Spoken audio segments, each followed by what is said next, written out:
Next up, at UFC Vegas 69, we have Ovince St. Preux taking on Philipe Lins. Ovince St. Preux is 26-16 overall. This guy has a very long career so far. 2-3 in his last 5. He is coming off the win over Shogun Hua. Philipe Lins is 4-1 in his last 5. 15-5 overall. He's coming off a win in his light heavyweight debut. I actually think that's wrong. I think he's 3-2, not 4-1.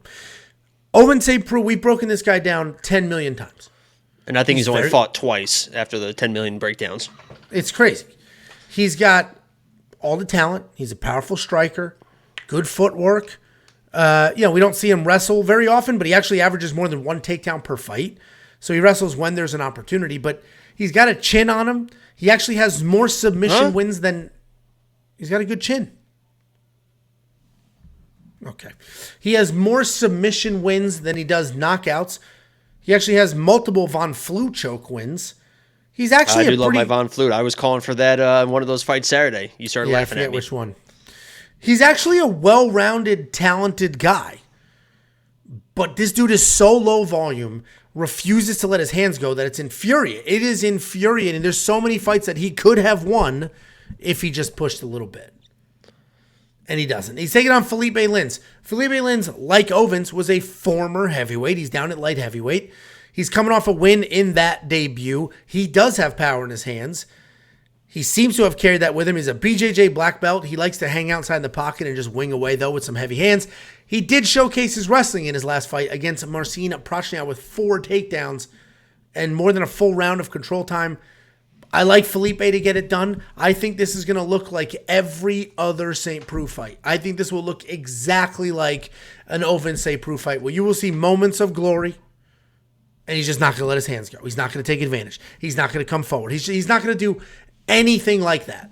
He's just going to hang out, get hit, throw one punch at a time, hang out, get hit, throw one punch at a time. And it's unfortunate because he is a talented guy, but he doesn't have the volume, and I can't pick a guy that doesn't go out there and try to win these fights. So Philipe Lins is the pick. The line has taken off, essentially, so a lot of people tend to feel that as well. What do you think, Jaka Boy? Yeah, Lins is definitely going to be picking this matchup for literally exactly what you say. I can trust Lins more than I can trust OSP because, as you mentioned, OSP is perfectly comfortable, just back foot, slowly working around, not doing anything. And if this is a decision fight, obviously that's not a good guy to bet on because you're not going to win doing that very often. But I will say, I think these odds are a little bit disrespectful at plus 200 because Lins in his own right is not like a super dangerous guy. Like he kind of throws power, but it's not like super powerful. He's not an overly powerful guy. His grappling's good, but he's not like a dominant wrestler. It's going to take you to the ground. So I think OSP is a little bit more, I don't want to say live in this matchup than the odds say, but I think that plus 200 is a little bit disrespectful. It's probably plus 130, 150, something like that in my mind. Because Lins is the better fighter. I mean, he's a better overall fighter. He's going to be a little bit better striker.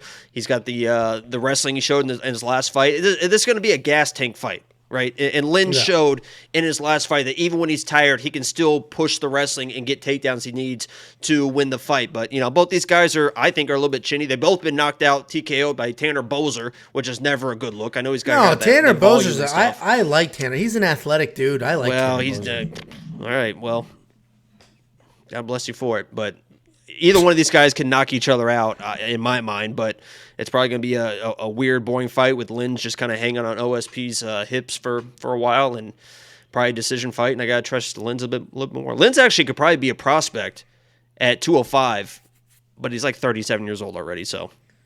Yeah, and we've seen heavyweights have longer careers, right? Heavyweights can sort of milk. Because he looked a lot better at 205 than he did at heavyweight for sure. Yeah, he's not he's 6'3", he's a big guy, but he's not like a... And he can out grapple and out wrestle those 205ers a little bit easier. Sure. No, I don't disagree with you, and it's a shame. It's a shame seeing talented guys that don't let their hands go. It's infuriating, actually.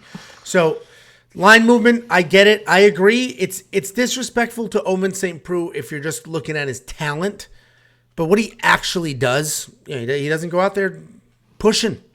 And what the hell is that? That's what he does. That's the frat. He's got it burned into his arm. I'm pretty sure that's the frat. What's it called? $1.99 super chat from Brandon. Omega something.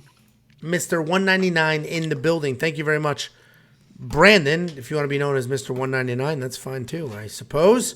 But thank you very much. Genuinely appreciate I think he's on the it. call-in show, right, Woody? Potentially. The phones were just, it was hard to keep track of how many people called into that show. It was, it's crazy. My internet almost went out.